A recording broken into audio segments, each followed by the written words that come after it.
I don't know if you guys can hear that, but I know I sure as hell can. My neighbors below me are being so loud.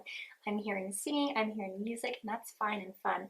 I also think they're moving stuff around down there, but I don't know. But I'm gonna make this video nonetheless, and that's what we're gonna do. This is gonna be like a speed run, like a quickie, if we want to call it that. Just because I gotta get out the door, gotta put my face on, get dressed, and get on out the door. My grandma isn't going to be going to church today. She doesn't go every week anymore because of her energy and her health. And so I kind of like house sit, babysit her.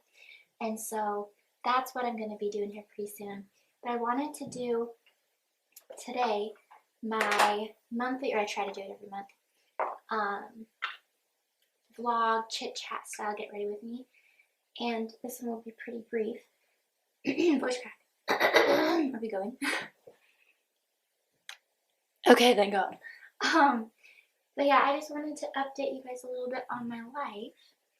And so the happenings for this month of March, I started 2 weeks ago. Next week will be my third week.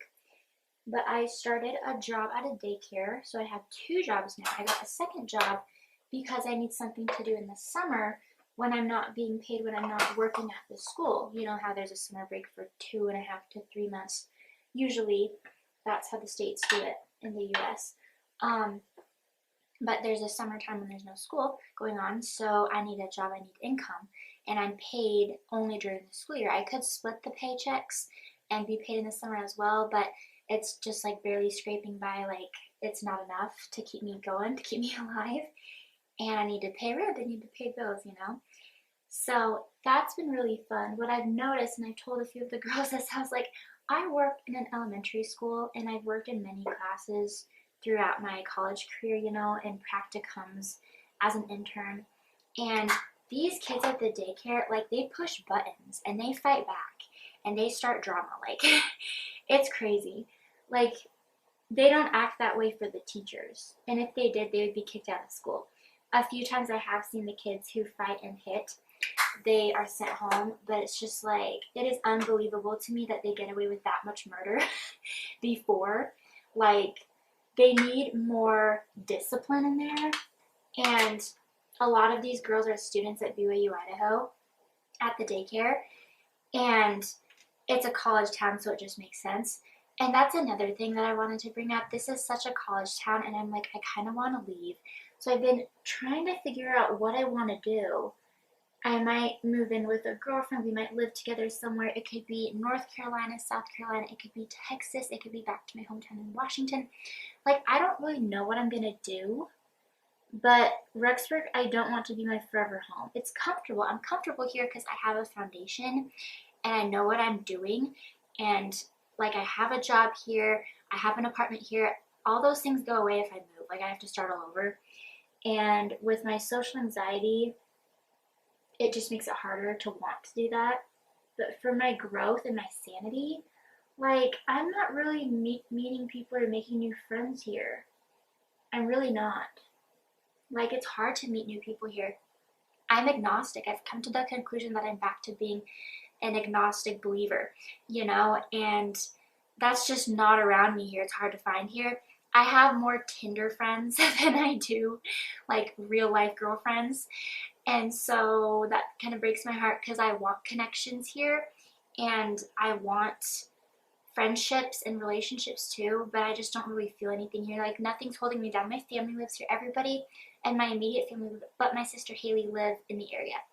My sister Haley lives out east. And it's just like, how long do I want to be here?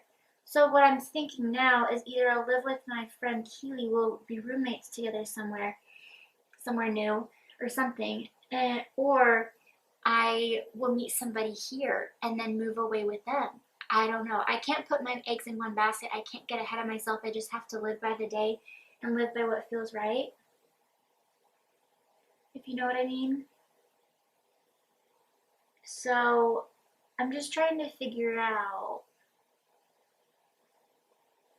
kind of what I want to do and how I want to do it, how I want to go about it.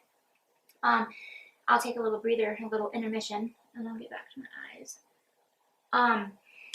So my ex, I saw him, he reached out to me, he texted me at night, one night, last month in February, and we got off the phone, and it was a really good conversation. We talked on the phone a few nights ago. I think it was Friday night, and it was really good. It was a lot of closure, and I felt the reassurance, like I felt resolved in my heart.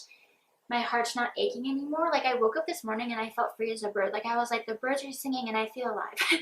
That sounds so stupid and cliche, but honestly, like I've latched onto him. I've held on to him so tightly. And let me just check the time. Okay, I gotta go soon. But I can let him go and I can move on. And so what I did after the phone call yesterday, so yesterday the phone call ended Friday. Friday night we had the call. Yesterday, Saturday, I had a self-care day, a self-healing day, taking time for myself, just being alone in myself and in my thoughts. And I brought back the dating apps, and I'm going to see what happens, see where they lead me, see where they take me.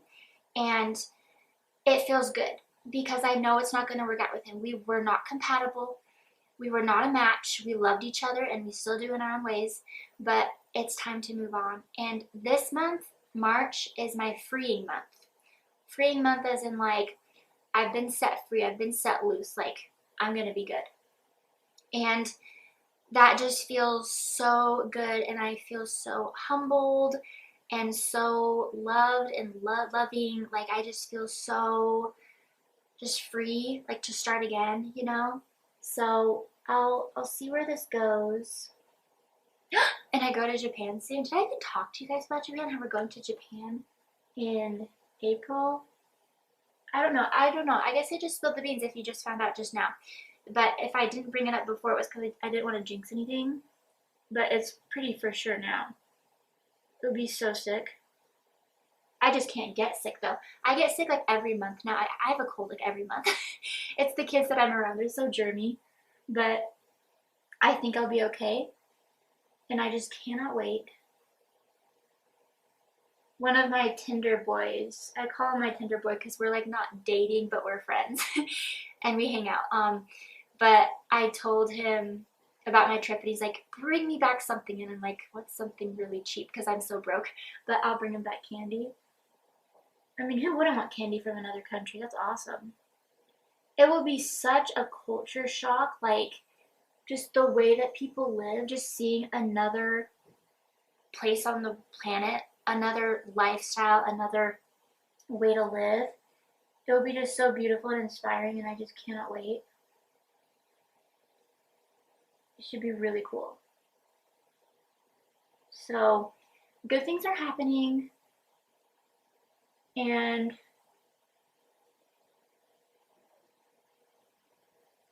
I really do believe in good things happening. I do. I believe in the universe, and I believe in a form of God. A form of God, like, that is to say, someone over all, someone in charge of all, some creator of all, and he wants what's best for us, and he can only intervene so much. He needs this human experience to be ours. And I feel him in my life, and I still pray. And I see signs. There were so many signs that pointed to my ex and I being reunited and talking things through. Like, I needed that. I needed that so badly. And I just hope the best for him. You know, like, and they're doing more music downstairs. It drives me crazy. It's too early for that. They should probably be at church. I messed up on that eye. But yeah, I think it's also important not to get ahead of yourself and not to compare your life with other people. Those are huge things. Just want to make sure my eyes are even, which they are probably not, but it adds character. But yeah, I'm feeling really, really good right now. Like, my heart ached a little bit on the phone because I was like, no, this is not the conversation I wanted to have. But that was my answer. My answer, like, conflicting feelings. I wasn't sure if he was the one, and him telling me that it's just not gonna work. He said it very nicely. He explained himself, you know, gave his reasons, but like, it was the answer I needed, because the answer for me was insecurity, uncertainty, just being unsure. And he kind of made the decision for me, which was actually really helpful and enlightening and inspiring. Like, he's a very decisive person, and that teaches me a lot, that I should be that way too.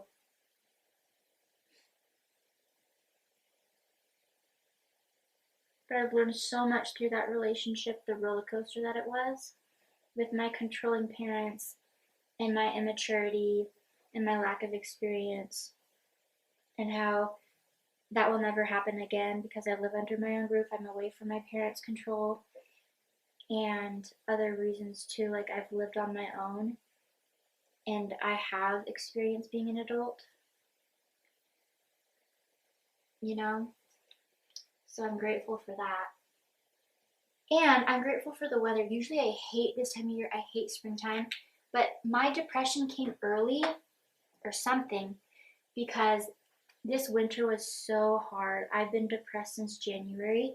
I know for someone who has depression, like that, I know for someone else that might not say anything or mean much. But to me, it was really, really hard. And the past 2 months were really hard, but this month of March has been different.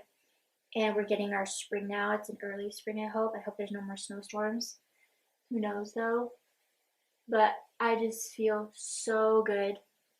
Like, the sun is out and my cousin is back in town. I do have girlfriends. I've been talking to girls on Beehive, that's the bake, on Bumble, that's that, on the BFF app. And so loud noises, such loud noises.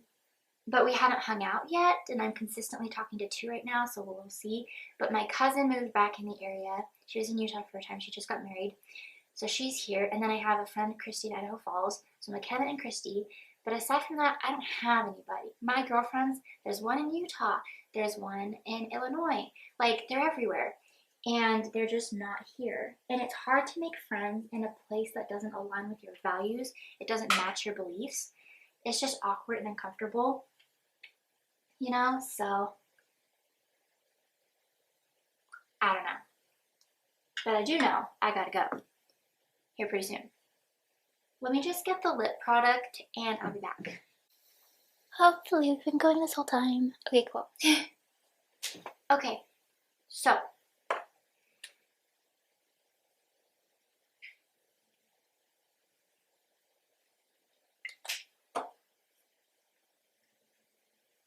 I just feel very good about my life right now, but it could change. How I feel could change, how my life could change, you know. Like, I'll just have to wait and see what it will bring me. But I'm comfortable here. I'm just wondering if I'm too comfortable. If you're so comfortable, there's no growth. If you're too comfortable, there's no growth. Like, it's just, I don't know. So I'll have to figure that out, what I want to do next, what my next step will be. And a lot of it is so stupid. It stems down, I know it's pathetic, it's so dumb, but it stems from my stutter, my very slight, rare speech impediment. And I say slight and rare because it doesn't flare up that often and you can't really tell that often, but it is there, and it's such a place of embarrassment for me. I hate it so much. If I could change anything about myself, it would be that as the first pick, you know. But I don't know. I wish that were different about myself. And it happens on the phone, it happens in person. A lot of the time it's like daily adult everyday activities, like going to the bank or talking on the phone or setting up an appointment or going to an appointment. Like, those things just bring me anxiety. And if I start over fresh in a new place, if I move from this life, then I have to start all over. Like, that's all out the window. That has to be redone. Like, whatever. But I was talking to Dylan. He's a good friend of mine. And he says to just do it. Like, he's like, just take risks. And he has quotes. He lives by these quotes, and they're awesome. And I think he's right. And so I'll see what's meant to be. I'll try Tinder. I'll think about it the next few months if I'm supposed to move, and I'll figure it out. I always do. People always figure things out. Relationships, work, finances, school stress, family, friends, like everything in our lives, like we somehow manage, like we somehow get by. Even though life is chaotic and crazy, but we make it happen and we make it work and we make it okay. We're like magic. We are literally like magic. I don't know how or why, but just the things that people can do, it's crazy. And I really have to go, like right now. Okay, goodbye. Oh, wait! Before I go, are we still going? Okay, I haven't been doing this. Have I not been doing this? But little positive thought for you guys. Just do it. The thing that scares you, the thing that is terrifying for you, it might free you. So face that fear, face that anxiety, do that thing, because in return it will bless you with strength and power. You will feel so empowered, you will feel braver, you will feel like you overcame something just because you did the thing. It could be asking somebody out on a date, it could be proposing, it could be something big or small, it could be getting a new job or starting over new, like it could be anything. Love you guys.